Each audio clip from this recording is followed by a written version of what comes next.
Pension వస్తుందా? నాకు pension రాదు, మా ఆయనకు వస్తుంది. మీ ఆయనకు వస్తుంది. ఎంత 4000 ఇస్తురా? 2000. 2000 ఇస్తురా? 4000 ఇస్తా అన్నారుగా? ఇస్తలేరు. ఇస్తలేరా? ఎందుకట?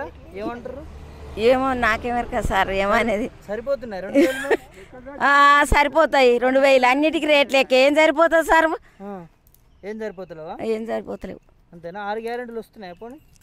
6 గ్యారెంటీలు ఏంటి? ఫ్రీ కరెంట్ అన్నారు, వస్తుంది. ఫ్రీ 500 సిలిండర్ వస్తుందా? వస్తలేదు, అది వస్తలేదు. అది వస్తలేదా? ఎందుకు?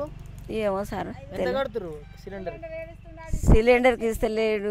మేము మా కొడుకు పంపిస్తాడు. మీ కొడుకు పంపిస్తాడు. ఫ్రీ బస్ ఎట్లుందవా? ఆ పిరి బస్సు పాడు కానీ సార్ ఎందుకు పెట్టిండో కానీ ఒత్తి చంపుతుర్రు. మొగోళ్ళని కూర్చొని ఇస్తారు ఆ మంది ఆడళ్ళు. కూర్చొని ఇస్తలేరా? ఎందుకు? ఎవరి సీటు వాళ్ళకే ఉంటుంది. ఏమున్నా నూకేస్తురు సార్. ఇన్న దొడ్డోలే లేదు, అది తీసేయాలి సారు. ఎందుకు? పిరి బస్సు తీసేయాలి. పెట్టింది శాతగాని ముసలోళ్ళకి పెట్టాలి. మొత్తం మామూలుగా శాతగాని వాళ్ళని నూకేస్తుండ్రి పోసే వాళ్ళు. ఇంకేడిపోతున్నాం సార్ మేము. నేను 2 సార్లు కూడా ఎక్కలేదు సార్ బస్సు. ఎక్కలేదా? 2 సార్లు కూడా?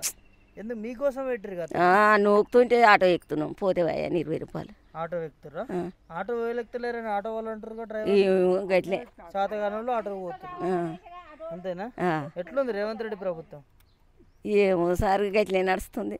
ఎట్లా నడుస్తుంది? ఈ బస్సు అయితే తీసేయాలి. ఇన్నేమో కానీ బస్సు అయితే కరెంట్ అయితే పిరి మంచిగానే ఉంది. ఇక శాతగాని వాళ్ళకో శాతనైన వాళ్ళకో కరెంట్ మంచిగానే ఉంది. గట్లా ఫ్రీ బస్సు తీసేయాలి.